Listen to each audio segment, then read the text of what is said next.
Les damos la bienvenida a otro episodio más de Mundo en Corto. Gracias a todas las personas que lo están viendo en vivo y a aquellas que lo están escuchando en formato de podcast. Pues bienvenidas y bienvenidos a este espacio. Diana, ¿cómo estás? Hola, Cari, pues bien, acelerada, consternada, como que pasan muchas cosas, ¿no? De repente las noticias sí nos rebasan y estamos atravesando procesos bien complejos ya próximos a las elecciones, entonces no queremos soltar este tema. Pues ya estamos prácticamente a semana y unos cuantos días de las elecciones, las que dicen que son las más grandes de la historia. Eh, va a estar duro, va a estar denso, pero bueno, pues ya saben, a través de las cuentas de Mundo en Corto le vamos a estar dando seguimiento y previo a las elecciones hemos subido bastante material y contenido propio y también de cuentas que tanto a Diana como a mí nos gusta para guiar la elección de voto, para que sea un voto informado y pues bien fundamentado, ¿no? Entonces, pues les invitamos a que chequen todos estos materiales que hemos subido e igualmente si encuentran alguna fuente que crean que es conveniente compartir, pues con mucho gusto las recibimos y nos encanta que entre más personas las conozcan, pues mejor se va haciendo la política del país. Hoy vamos a estar hablando de la representación y pues prácticamente a quiénes están representando nuestros representantes, ¿no? O sea, ya sean en los congresos locales o a nivel federal, pero pues realmente quiénes están ahí y qué intereses están pues protegiendo, defendiendo y legislando a favor de. Bueno, mencionaba al principio cómo me sentía y me sentía consternada porque por donde veas las noticias y los medios tratando de dar cobertura a las diferentes realidades que están surgiendo, pues sí preocupa un poco, ¿no? A nivel internacional tenemos múltiples conflictos, a nivel energético, aeronáutico ahora, está pasando muchísimas cosas. Y sobre un tema que siempre vamos a abordar en este espacio, que es en materia de género, surge una noticia muy preocupante que no puede dejar de ser noticia, porque no solamente tiene que preocuparnos, es para de verdad un poco sí alarmarnos. Y ya habrán escuchado un poco sobre esta noticia del feminicida serial de Atizapán, Estado de México. Es una noticia muy lamentable que apenas arrancó, o sea, y arrancó porque en la casa de donde era su hogar, están trabajando día y noche forenses, investigadores, químicos, etcétera, un equipo enorme que seguramente no se va a dar abasto. Para Andrés N. fue descubierto como un policía serial, esto tras que su última víctima, Reina, fuera esposa de un policía, de un oficial de policía, entonces quien pudo desarrollar una investigación pues prácticamente individual, personal, y dio con el paradero, ¿no? de su esposa, a quien lamentablemente encontró en el sótano de este hombre, Andrés N. Y vaya, encontró lo que quedaba de ella, una cosa muy fuerte. Pero esto desembocó en una investigación muchísimo más importante. Hablamos de un asesino en serie que viene siendo responsable de entre 15, 20, incluso dijeron por algunos medios 30, me parece que es una cifra que no se ha logrado concretar, desde 1994. El registro que hallaron entre sus pertenencias más antiguo viene siendo desde 1994. Hablamos de 3 décadas, cerca de 3 décadas, asesinando a mujeres. Y sí es de terror. Suena a capítulo de serie, de resolver crímenes, suena a realidad distópica, pero estamos hablando de la realidad. Estamos hablando de un caso serio que está sucediendo, que están investigando, y muchas veces dicen es que son personas, están enfermos, son monstruos, y estamos hablando de un señor que incluso fue presidente del Consejo de Participación Ciudadana en su localidad, que incluso en estos últimos días fue parte del equipo de campaña del próximo aspirante del PRI-PAN-PRD. Estamos hablando de alguien que parecía un vecino común y corriente, que se dedicó a ser carnicero, de ahí un poco lo tétrico también de la historia, era un vecino más, y resulta que en el patio de su casa, que en el sótano de su casa, se dedicaba a tener y acabar con vida de montones de mujeres. Han encontrado más de 2,000 restos óseos, un montón de pertenencias de sus víctimas, y como son ciertas características de los asesinos seriales, tiene registros completos de manera como muy enferma, no encuentro las palabras para poder decirlo, porque incluso es incómodo expresarlo, pero es importante que lo sepamos. Tenía incluso registros del peso de los órganos de las víctimas, del brazo, del cerebro, de un montón de cosas que dices, no te lo puedes creer, pero es real. Entonces, creo que no podemos dejar de ser conscientes de que una persona cualquiera, una persona que transitaba en sus calles, una persona que saludaba a sus vecinos, una persona que ofrecía ayuda a sus víctimas por sus puestos políticos, entre otras cosas, puede llegar tan lejos.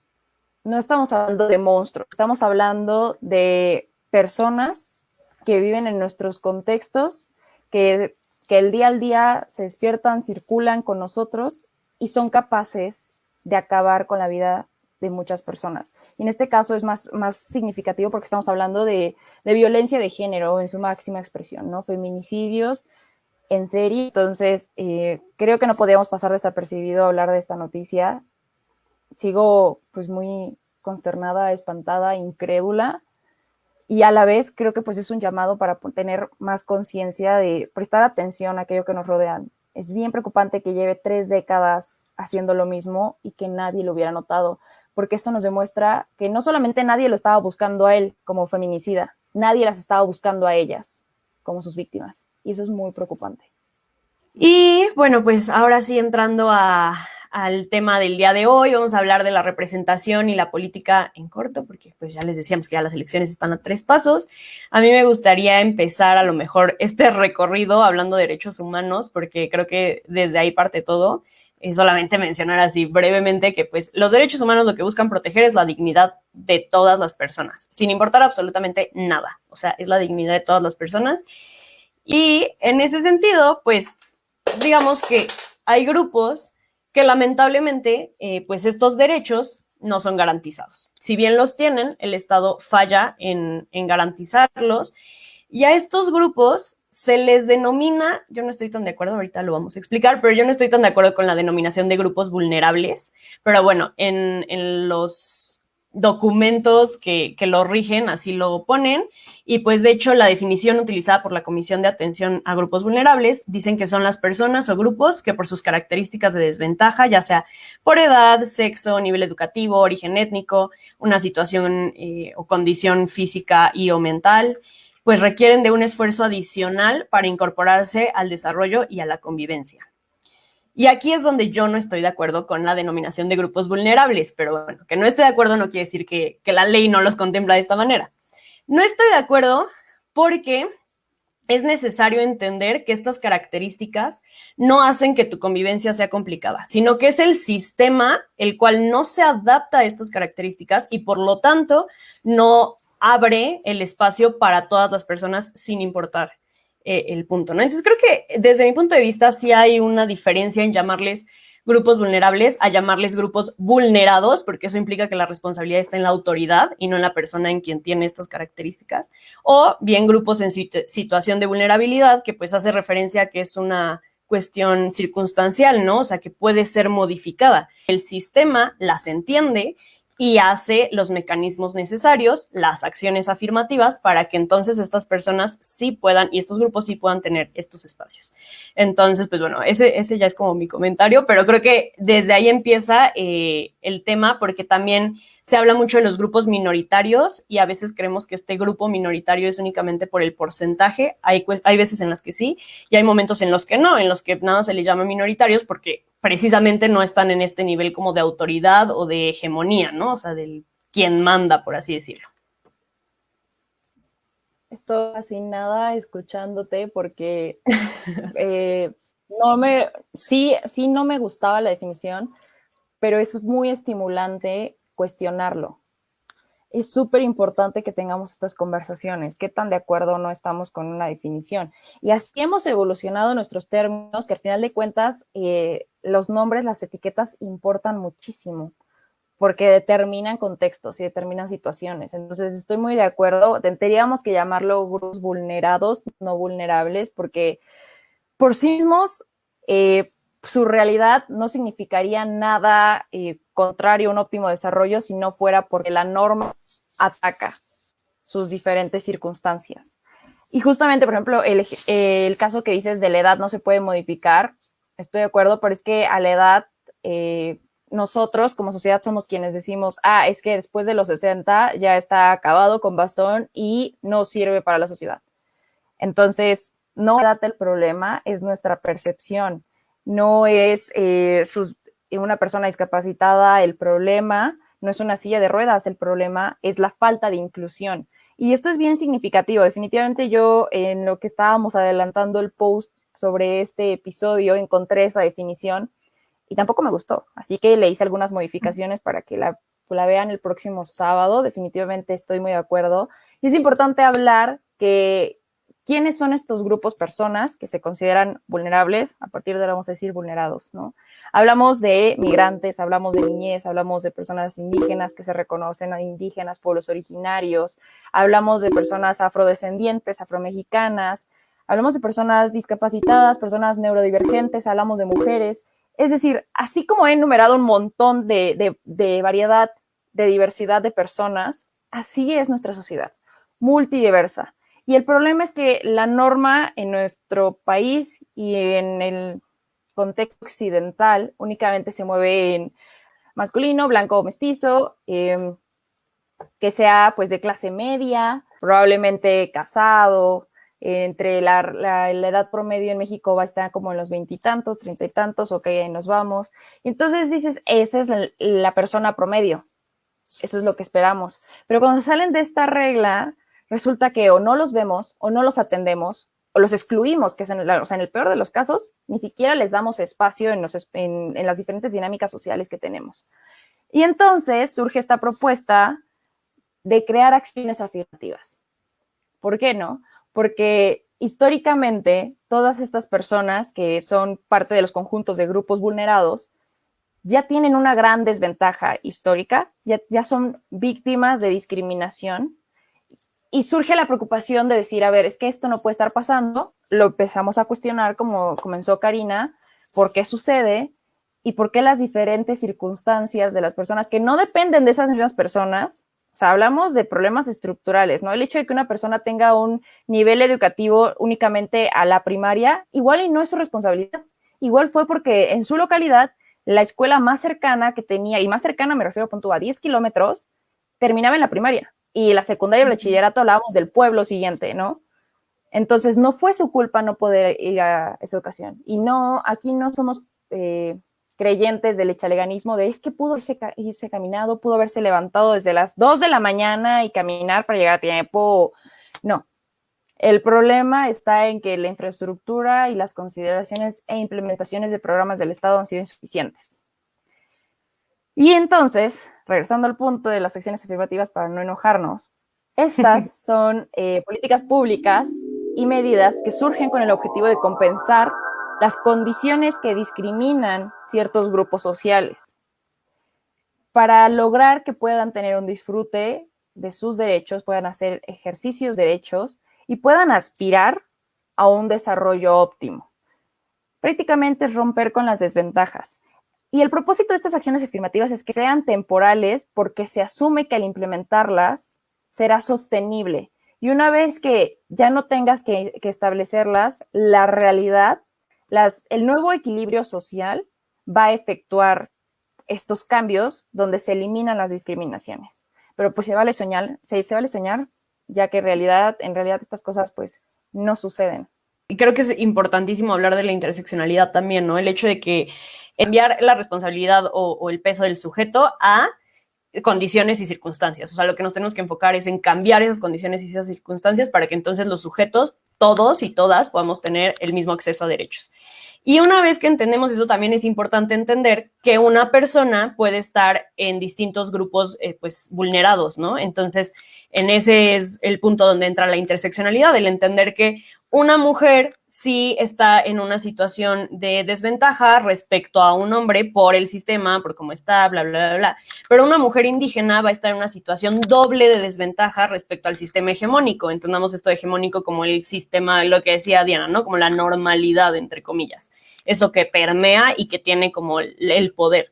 Entonces, entendiendo estos diferentes grupos vulnerados y la importancia que tiene el comprender cuántas discriminaciones puede haber hacia una persona por este tipo de contextos, creo que es importantísimo para que las acciones afirmativas que mencionabas pues sean encaminadas a eso, porque a ver, es muy sencillo yo decir, o sea, yo como mujer pues blanca, etcétera, decir como, ay, pues yo creo que a las mujeres indígenas esto les favorece, sin escucharlas, sin entender su contexto, sin entender cómo viven, no va a ser válido, es real. O sea, es como si ahorita, no sé, una rusa viniera y me dijera lo que una mexicana necesita. Pues no, o sea, sí somos mujeres, pero no es lo mismo tu contexto que el mío. Y lo mismo sucede con personas con discapacidades, con personas homosexuales o del colectivo LGBT, con personas de la edad, como decías, o sea, ya sea menores o mayores de 60 años. O sea, puede haber muchas circunstancias. Entonces, por eso es importante no solamente escuchar a estas personas, no solamente el replicar lo que dicen, sino que esas personas se apropien de los espacios a los que este grupo hegemónico pueda tener acceso. ¿Por qué? Porque representan a ese colectivo. Entonces creo que ahí es donde entra la importancia de entender por qué no nos conviene que en el Congreso solamente haya hombres blancos de 30 años, porque dejan de lado a todas estas interseccionalidades que habíamos comentado. Sí, venimos siendo, o sea, el sistema que conocemos hoy es consecuencia de la falta de representación de las diferentes diversidades, a la redundancia, que existen en nuestra sociedad. El universo social es tan amplio que lo justo sería dar representación correcta, ¿no? Y la representación viene siendo esta práctica de, pues, tomarlas en consideración e incluso de manera muy semejante las necesidades e intereses de la población que te eligió para darles voz. Pero justamente sucede este gran reto, ¿no? Estoy voy a hablar del caso de las mujeres porque es una realidad que más me atraviesa. Sucede que los hombres habían estado en la conformación del Congreso, en las gubernaturas, en la presidencia durante tantos años, que las leyes que hoy existen fueron formuladas desde una perspectiva únicamente masculina. Todo aquello que preocupa a las mujeres, todas aquellas necesidades que urgen para las mujeres, ni siquiera fueron consideradas o puestas sobre las mesas, o incluso si se fueron por la mesa, inmediatamente fueron descartadas. Y de ahí que empezaron a surgir esta idea de las cuotas, ¿no? En materia de representación surge esta idea de las cuotas, que es una acción afirmativa que pretende ser igual temporal para tener un efecto inmediato y resolver un problema, digamos, inmediato, incrementando la representación. Entonces, si tenemos un problema de subrepresentación, faltan mujeres, falta voz de mujeres en el Congreso, ok, ahora digamos que el Congreso no puede funcionar y los partidos no pueden candidatear a más del 50% de hombres. Tiene que ser 30% de mujeres mínimo. Ok, muy bien. Entonces, ya se ven obligados a incrementar participación política femenina. Está bien. Y entonces así ha ido el proceso histórico, ¿no? Ya estamos en un punto en el que el último Congreso funcionó, ya esta legislatura que va a cerrar, en el Congreso de la Unión ya está en casi un 50-50 en la Cámara de Diputados y en el Senado. Y el 50-50 me refiero porque pues, no puedes partir personas a la mitad, así que vamos bien en ese aspecto. Pero todo lo que ha surgido para que esto sucediera es bien complejo. Y ahora, si vamos bien en el caso de las mujeres, hay que entender que hay gran diversidad en la que todavía no. ¿Qué pasa con las personas indígenas? ¿Qué pasa con las personas afrodescendientes? ¿Qué pasa con esas interseccionalidades que todavía no reconocemos, ¿no? Hablamos de personas con discapacidad como si fuera un tema de la única forma visible de entender que existen personas diferentes, y diferentes entre comillas, porque diferentes los hacemos nosotros. Y de repente también tenemos esta diversidad de las neurodivergencias, que tenemos personas con Asperger, personas con autismo, personas con TDA, que tampoco tienen representación, y el mayor reto es que no se ve. Pasa un poco con las personas con discapacidad auditiva, las personas sordas, no se ve, pero existen. Y hay muchísimos retos y muchísimas barreras para lograr que lleguen a puestos de representación.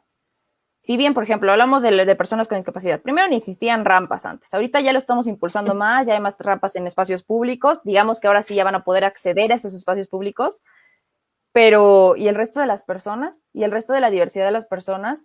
Y una vez tampoco, esto es bien interesante reflexionarlo, no es garantía que las cuotas generen un contexto amigable para su realidad. Es decir, tú puedes meter mujeres en el Congreso, no quiere decir que las personas que las rodeen no sean machistas. Tú puedes meter personas negras en el Congreso, lo que no se traduce inmediatamente en que las personas que los rodeen no sean racistas. Entonces, ahí hay un gran reto. Las cuotas son funcionales, pero hay que reflexionar que la crítica y el cuestionarlo necesita suceder, porque muchas veces exigir cifras por llenar asientos no es la solución inmediata. Se necesitan cambios estructurales, pero soy fiel creyente de que el poder, las políticas, el cambio de leyes son un gran comienzo. Si tú reformulas tu marco legal, de algún modo las cosas van a moverse en otro sentido. Claro, justo ese es el tema, ¿no? O sea, por eso decía que es importante reconocer que si esas personas no tienen acceso a estas garantías es porque el sistema les ha puesto las barreras y lo ha bloqueado. Entonces, una vez reconociendo eso, o sea, y entendiendo el sistema como personas que ostentan poder, ok, si yo les pongo la barrera, ¿cómo se las quito? O sea, yo tengo que quitárselas. Ellas no tienen que estar derribándola con martillo y taladro. O sea, yo tengo que quitárselas porque yo se las puse como sistema. Entonces, a través de que se ha logrado pues este tipo de acciones como cuotas, y esas cuotas inician en un proceso también de ponerlo en papel, tal cual, ¿no? O sea, ponerlo en leyes, ponerlos en constitución, ponerlos en decretos, etcétera, etcétera, etcétera, que obviamente no se puede quedar en papel, y eso siempre es lo que le criticamos a nuestro increíble sistema marco normativo, pero que hay muchas cosas en papel, pero en la realidad no se llevan. Pero bueno, si no empezamos por ahí, pues también está súper difícil empezar por otro lado. Claro que el esfuerzo que hacen las organizaciones no gubernamentales o las organizaciones pues, de la sociedad civil, por supuesto que abona a la lucha y que es ultra necesario, y siempre, siempre lo reconocemos en este espacio, en Mundo en Corto, como lo pueden ver en todas nuestras entrevistas, que nos encanta pues interactuar con personas de distintos colectivos, pero justo por eso, ¿no? Porque es el ver esas otras realidades distintas a las que necesitamos nosotras y nosotros. Entonces, pues para estas elecciones, precisamente iniciamos el episodio diciendo que iban a ser las más grandes de la historia, pero pues según Lorenzo Córdoba también van a ser las que más inclusivas van a ser. Ya veremos, después del proceso electoral ya vendrá esta retroalimentación y análisis, a ver si lo que dice es real, pero por el momento se implementó estas cuotas que ya mencionaba Diana, sí de género, pero también en estas elecciones, insisto, se implementaron para personas indígenas y para personas con discapacidad. Entonces, para dar ahí un poquito de contexto, lo que se implementó es que para las diputaciones de mayoría relativa, 21 de 28 distritos sean ocupados por el 40% de la población indígena, y de esos 40%, 11 deben ser por mujeres, ocupadas por mujeres. Entonces ahí vamos como que entendiendo estos grupos vulnerados, ¿no? O sea, personas indígenas, pues sí tienen que tener representación, pero también mujeres indígenas, o sea, no solamente personas indígenas, sino mujeres indígenas. Y también respecto a las circunscripciones, también se pusieron este tipo de cuotas. Y para el tema de personas con discapacidad también se implementó que 8 fórmulas electorales estén destinadas para personas con discapacidades por cada partido. Entonces, pues bueno, este es un avance. La verdad, a mí se me hace un buen avance. Tarde, creo que esto se debió haber hecho hace mucho tiempo, porque no es que las personas con discapacidad empezaron a existir ahorita, ¿no? O sea, han existido todo el tiempo y pues el sistema nunca se había encomendado hacerlo, ¿no? Sí es verdad que, por ejemplo, para estas elecciones se aumentaron las candidaturas de personas con discapacidad en un 56% en relación a las elecciones pasadas, ¿no? Pero aún así no llegó ni al 10% del total de candidaturas. Entonces, ok, sí hay un avance, pero falta un montón. Y bueno, estos datos también se los vamos a dejar en nuestras infografías y así, para que puedan, como ya si quieren buscarle mucho más.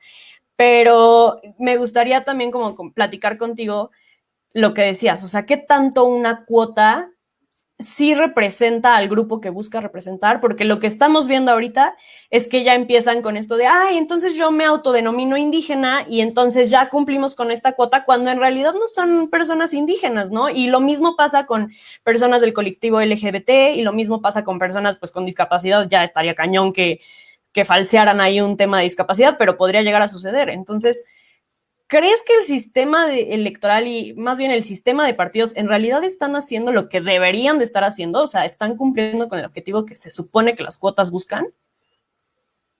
Me estás preguntando lo mismo que me preguntaron en mi defensa de tesis. ¿Me quieres poner acá el caso ¿De dónde crees que saqué la pregunta?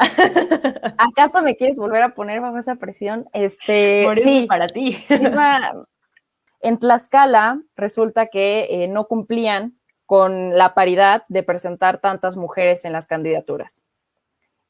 No, era comunidad LGBT, ¿no? Creo que tenían que cumplir con cierta cuota. No cumplían. Entonces, porque tenían puros hombres. Entonces, pues, en vez de cambiarlos o reformularlas, varios de los hombres, o sea, presentaron a varios hombres diciendo, no, es que yo me identifico como mujer, o sea, yo soy transgénero, ¿no?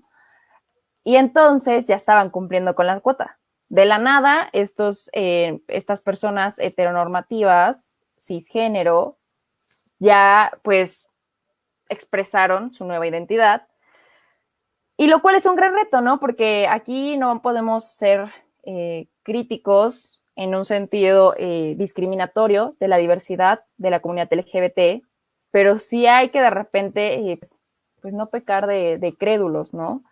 Está muy curioso que un día eran hombres cisgénero y al otro ya eran parte de la comunidad LGBT para llenar las cuotas. Y esto es un gran precedente para el efecto de las cuotas. O sea, tu pregunta sí refleja mucho de las preocupaciones. Y muchas veces también la crítica es como, estás llenando asientos con personas de la diversidad, pero ¿a poco tienen la capacidad, la preparación para ejercer el cargo?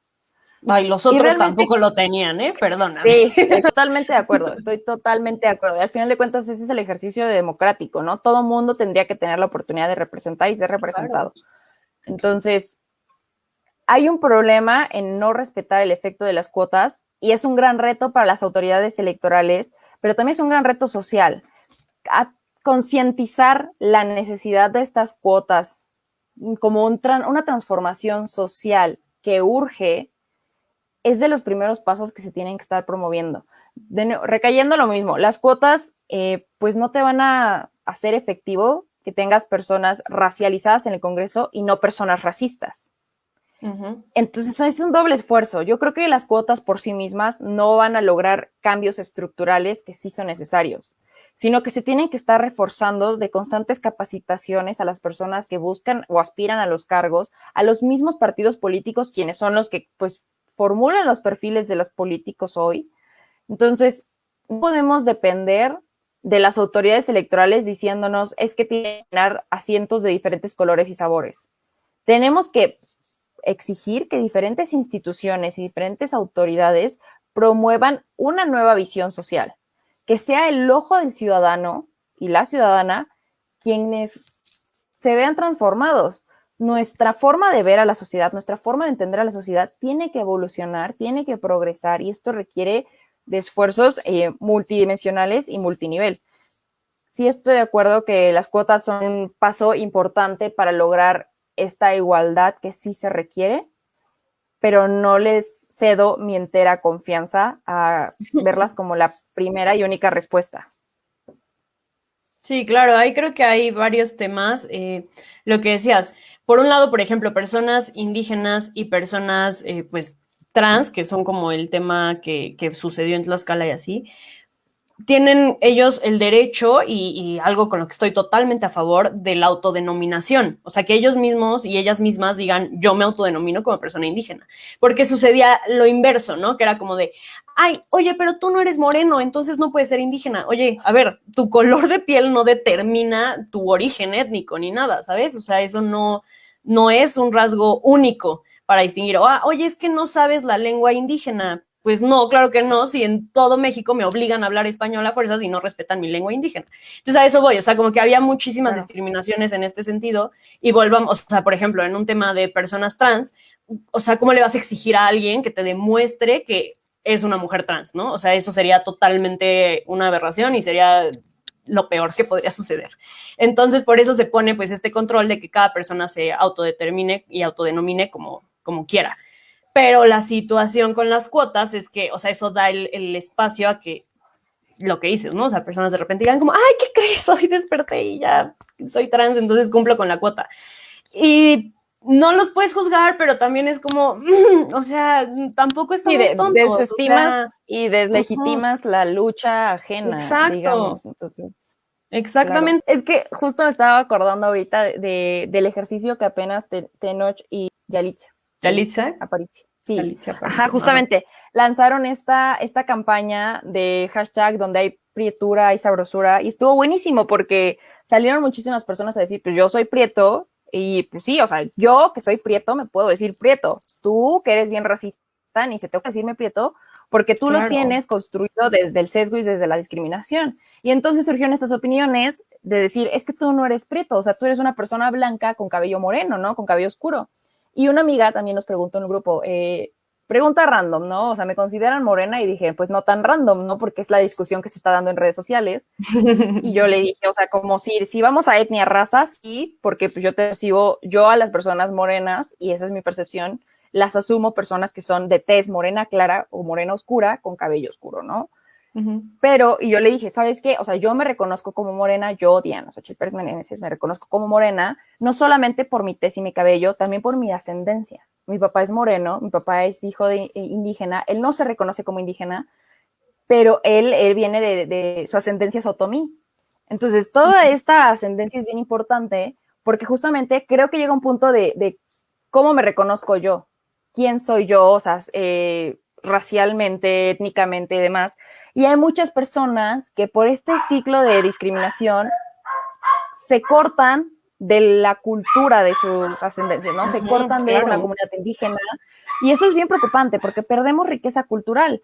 Pero esa discusión que abrieron Tenoch y Yalitza estuvo bien interesante y de verdad les recomiendo que busquen el hashtag y vean las respuestas.